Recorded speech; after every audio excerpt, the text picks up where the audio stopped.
Welcome to this lunchtime broadcast where we highlight the news making waves ranging from current affairs, community stories, sports and economic news. Here are the headlines. Walvis Bay Backyard Tenants rejoice at hope of becoming homeowners on Farm 37. Namibia Statistics Agency launches 2023 National Infrastructure Atlas and the National Land Cover Classification Standard. And mining still Namibia's gem, accounting for about 19.1 billion Namibian dollars of last year's real GDP. I am Diana Master and this is NMH at 1. Midday News Update coming right up.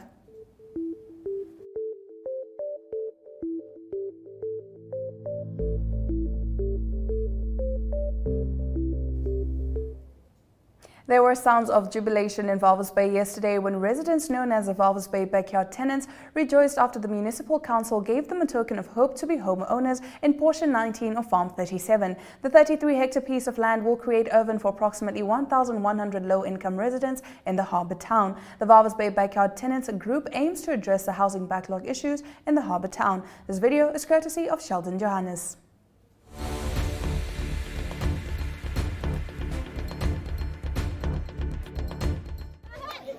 We know we got our land. We are positive that we are going to Farm 37.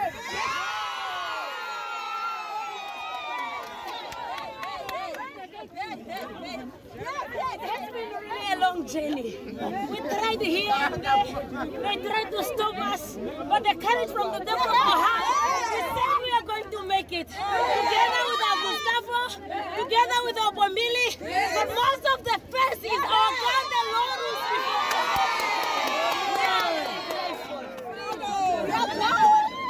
Any words? Do you have anything to say to the municipality? Yes, I'm very happy and I'm very thankful.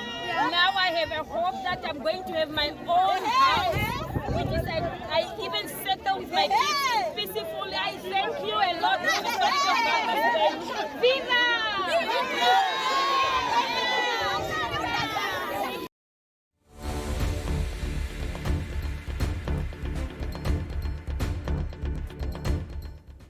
Visual News highlights local stories from across Namibia right after the break. Stay with NMH at 1.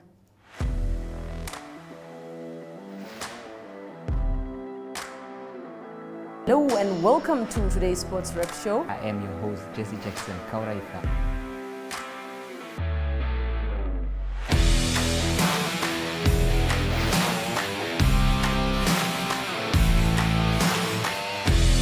In replay, Namibia, who had won the toss for the first time on this tour. Good day everyone, time for international sports news, starting off with tennis news, both on the WTA for women's and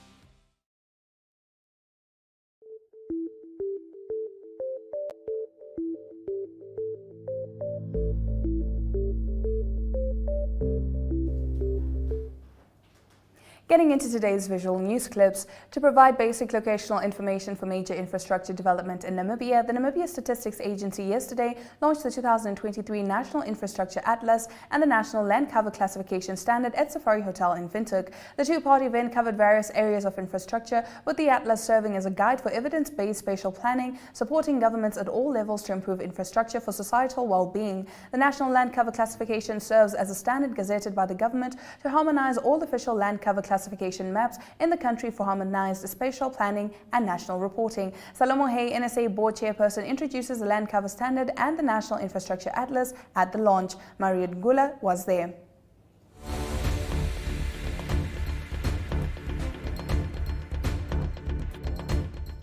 NSA, in collaboration with our stakeholders, initiated a process of implementing a national standard with an aim to harmonize the land cover classification in the country. The National Land Cover Classification Standard is both a planning and a statistical reporting tool that will allow other government agencies, universities, researchers, research institutions to report and account for changes in land cover, environmental reporting, and accounting in the country in a standardized and consistent manner. We don't like the inconsistencies So the NSA is helping to change the country. In addition to the production and dissemination of official statistics, the NSA produces and informs the National Statistical System with a range of geospatial products to illustrate the geographical distribution of various features throughout the country.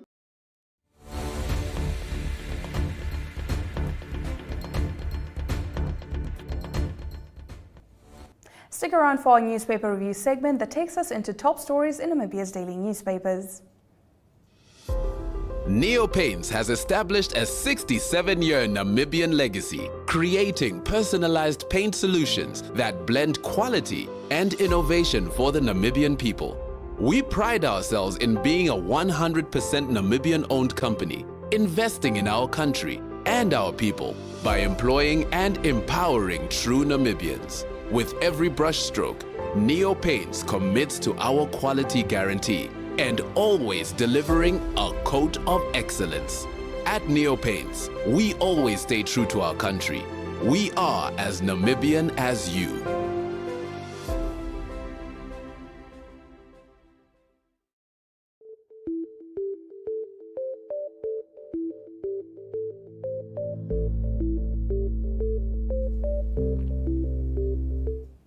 Thank you for staying with NMH at 1. Here's what to expect in our daily newspapers. Starting us off on the Namibian Sun front page, self-exiled academic professor Joseph Disho, who claims to have been hounded out of the country by the deliberate actions of late President Hage Geingob, hopes new head of state Nangolo Mbumba and his deputy Netumbo Nandi-Ndaitwah will make conditions better for his return to the country. One of the ways Geingob hounded him out was by making sure he was not invited as a guest speaker for a fee to events such as public lectures, Disho said. This was supposedly to punish him for being perceived as an enemy of the state, a tribalist and a political risk. Geingob consistently denied having a hand in Disho's self-imposed exile.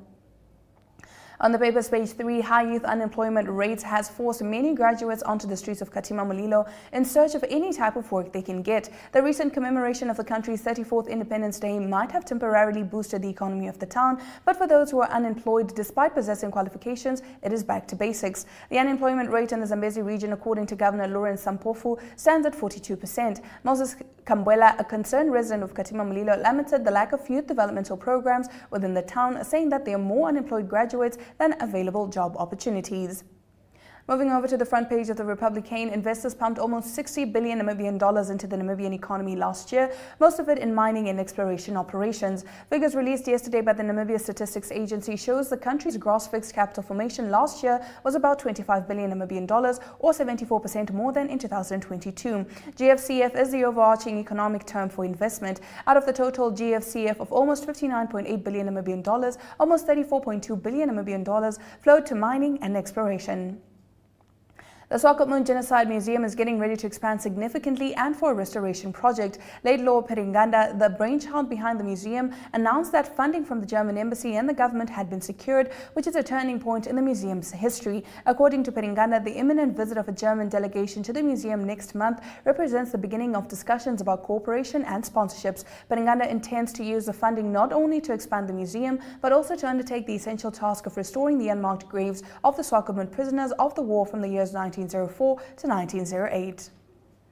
According to the Allgemeine Zeitung's front page, 2 men were arrested last week and appeared in the magistrate's court on Maltahoy on charges of murder and assault with intent to seriously injure after they allegedly seriously assaulted a disabled man and left him in the field, after which he was pronounced dead. Henry Vermeulen and Hein Franco van der Watt were refused bail on Tuesday and will remain in custody until their next court appearance on the 17th of June. On page 2, Allgemeine Zeitung is attending to Linda Lawrence, who has expanded her weaving heritage from the South African Karoo to Stampriet, creating a circular economy around Swakara wool weaving that extends to the United States of America, where the finished product is exported. In the heart of Stampriet in southern Namibia, the heritage of the Lawrence family weaving mill is being revived by the owners of the mill and historical boutique hotel. Formerly known as the Stampriet Historical Guest House until the Lawrence family acquired it last year, this house is more than just a place to stay. It has become a center for tradition, entrepreneurship, and community development. That brings us to the end of the first half of our newspaper review segment. We continue with the second half after the break.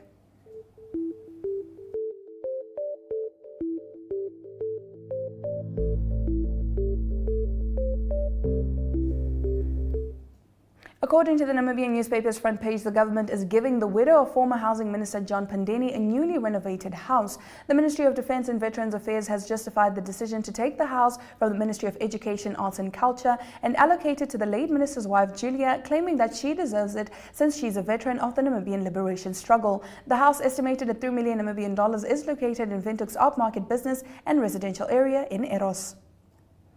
According to the paper's page 3, Namibia is set to produce its first green hydrogen and ammonia in July at the Doudus Green Hydrogen Village, which is part of the 3 hydrogen projects undertaken by the country. According to President Nangolo Mbumba, the project is 80% complete. This was announced at the Green Hydrogen Symposium just yesterday. Now, great progress has been made on various fronts of the country's green hydrogen arena, but the incessant underrepresentation of Namibians from the Hardap and Karas regions remains a huge challenge, especially when it comes to scholarships. The chairperson of the Namibia Green Hydrogen Council, Obed Kanjode, shared the concern during yesterday's session of the ongoing Green Hydrogen Symposium in the capital. The symposium is held under the theme of Green Hydrogen in Practice, Green Hydrogen Pilot Projects, and Y4H2 scholarships by the Southern African Science Service Center for Climate Change and Adaptive Land Management.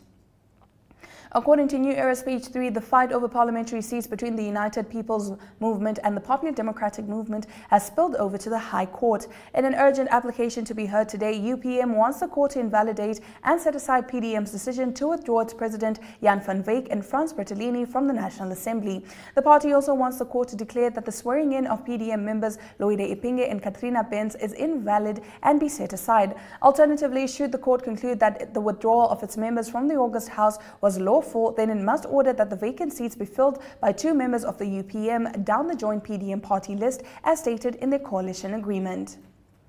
According to Market Watch, Finance Minister Ipumbu Shimi says money will not address the problems facing rail operator Transnamib, adding that they will only be solved when good governance practices are put in place. Shimi made the comments during a post-budget discussion on national broadcaster NBC and said the appointment of a competent board and CEO were key to the company's turnaround. Transnamib needs to make sure it has a proper CEO, and the board is in the process of appointing a CEO, he said. He noted that while there was a need for Transnamib to invest in rolling stock, it also needed to address its operational needs. Now, the Oshakati Town Council today handed over 31 plots to ultra-low income earners at Onawa Settlement. We'll delve into this news as we head into economic news right after the break.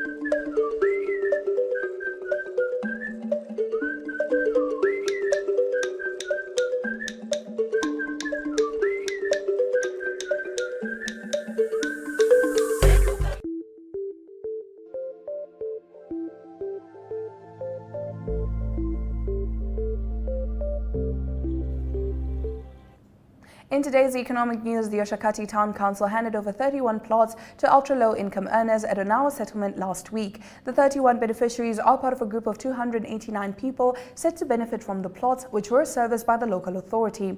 Sold at a price of 14,730 Namibian dollars, beneficiaries are given 12 months to pay for the plots, ranging from 300 to 400 square meters. Oshakati spokesperson Katarina Kamari said the project forms part of the town's 2022-23 to 2026-27 strategic plan. The allocation of these residential plots underscores the council's dedication to inclusivity and social equity, ensuring that even the most economically vulnerable members of the community have access to decent and affordable housing options, she said. We'll now take a look at the economic indicators just before we get into our African news.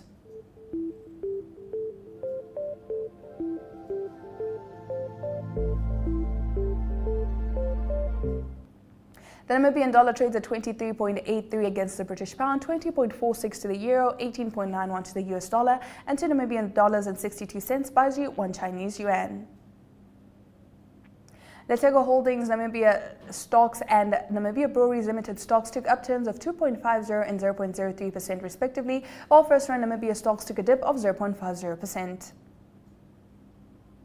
Local index closed in an upturn of 0.12%. Meanwhile, overall index closed with a dip of 0.05%.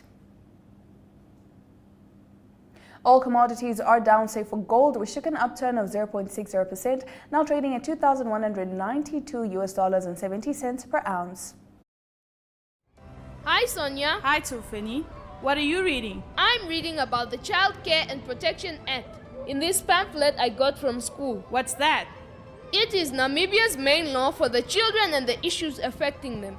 The act classifies here that a child is anyone under the age of 18 years. Check out some of the rights meant to protect you. For more information, contact the Children's Advocate. For more information, contact the Children's Advocate Namibia in the Office of the Ombudsman on 061 20 73 111. Send us an SMS on 20401. SMS costs 40 cents. You can also send us a message via our Facebook page. Remember, the services of the Children's Advocate are free of charge.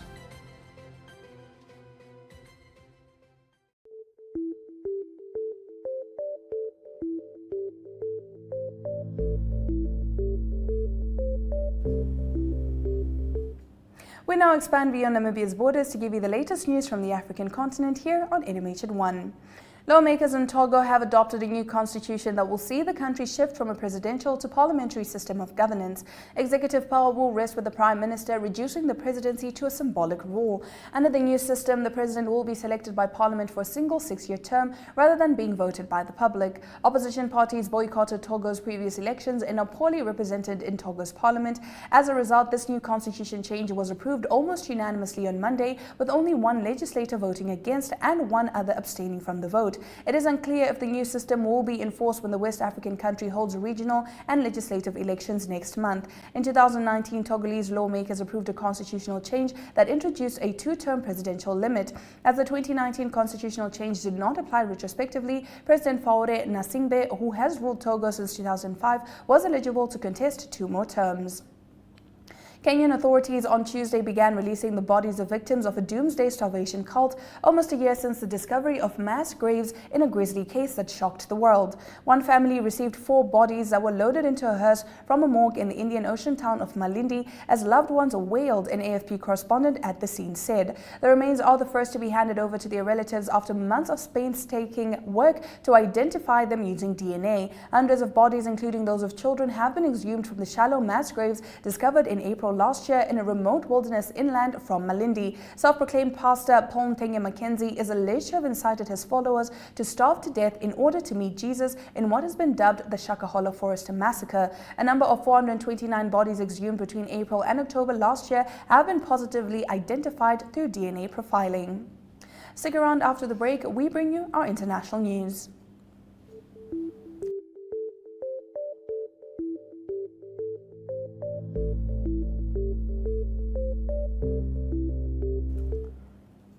In international news this afternoon, fears have been raised of significant disruption to global supply chains after a container ship crashed into a bridge in the U.S. city of Baltimore. The ship, named the Dali, hit a support column of the Francis Scott Key Bridge in the early hours of Tuesday morning, causing it to collapse. The bridge spanned the entrance to the port of Baltimore, the busiest port in the U.S. for car exports and the 9th busiest overall. 6 people are missing, presumed dead. The U.S. Coast Guard has suspended its search and rescue operation and begun a recovery mission. The focus is now turning to the investigation into what went wrong, with a team of transportation safety experts hoping to board the stricken ship and recover its data recorder. Officials have said that the maritime traffic through the port, which last year amounted to more than 47 million tons of foreign cargo, will be suspended until further notice. Speaking to the BBC, Marco Forjan, Director General at the Institute of Export and International Trade, which represents UK businesses involved in the international trade, said the suspension would have a significant ripple effect on global supply chains. In addition, Baltimore is a significant exporter of liquefied natural gas, and that has implications for the UK and the EU. In our next story, Australia's Northern Territory on Wednesday imposed a 2-week youth curfew in the tourist town of Alex Springs, a day after a mass brawl involving 150 people, many of them armed with weapons. The curfew will be enforced from 6 p.m. to 6 a.m. local time for those under 18 years old in the centre of the town, which has a large population of Indigenous Australians and suffers from deep social divisions. We want people in Alice Springs to be able to walk down the street, feel safe, be able to go to the shopping centre, pick up their kids from school, and not be concerned about their own safety, Northern Territory Chief Minister Ava Lawler told a news conference on Wednesday. Tuesday's violence was sparked by the death of an 18-year-old man on March 20th, which led to a feud between several local families and culminated in the brawl at a pub in the centre of the town, police said. That brings us to the end of our international news, but stick around for sports news right after this. Welcome to What's Cooking, where culinary passion meets expert insights. Somebody must really want to cook and want to cook good food. Immerse yourself in the bustling world of professional kitchens as top chefs create mouthwatering dishes. Join us for in-depth interviews as our host explores the experiences and expertise of our guest chefs. Don't miss out. Tune in to What's Cooking on NTV every Friday at 2100 hours and let the culinary adventure begin.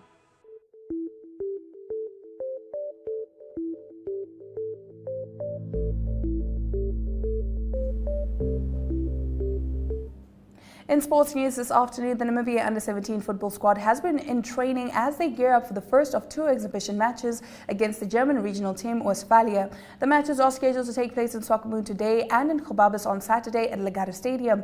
Last week, 35 players were called up and reported for training. However, only 18 players made the selection for the final squad to face the touring Germans.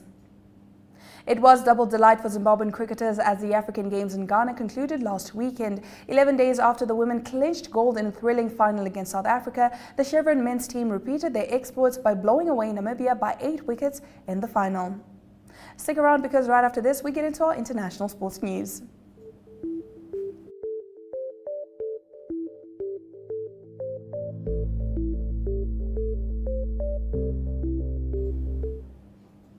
Algeria and South Africa played out a thrilling 3-3 draw in their FIFA Series International friendly at the Nelson Mandela Stadium in Baraki, Algiers on Tuesday. The Desert Foxes and Bafana put on a feast of attacking football, headlined by a brace of goals from Themba Zwane and an early contender for the 2024 Puskas Award, which is the prize for the best goal of the year from Yassine Benzia, who opened and closed the scoring on the night. Meanwhile, Ukraine came from behind to beat Iceland in a playoff to qualify for the Euro 2024 on Tuesday, while Poland secured their place at the finals with a penalty shootout victory over Wales, and Georgia qualified for a first ever major tournament. The Ukrainians were aiming to qualify for the first tournament since the Russian invasion of the country 2 years ago, and they did so by becoming from behind to defeat Iceland 2-1 in a game played in the Polish city of Wrocław. That's it for our international sports news. If you're just joining us, this is NMH at 1, and we'll get into the highlights from today's broadcast right after this.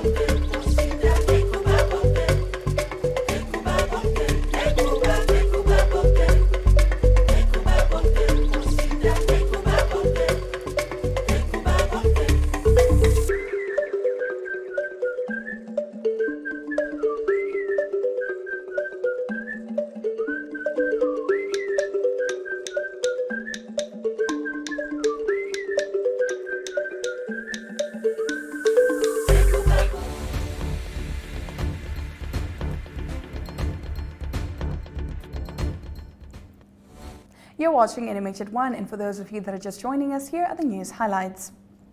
Lawmakers in Togo have adopted a new constitution that will see the country shift from a presidential to parliamentary system of governance. In international news, fears have been raised of significant disruption to global supply chains after a container ship crashed into a bridge in the U.S. city of Baltimore. And in local sports, the Namibia Under-17 football squad has been in training as they gear up for the first of 2 exhibition matches against the German regional team Westphalia. I am Diana Master, and this has been NMH at 1. Thank you so much for joining us. You can catch us again tomorrow, same time, same place. Until then, happy Wednesday.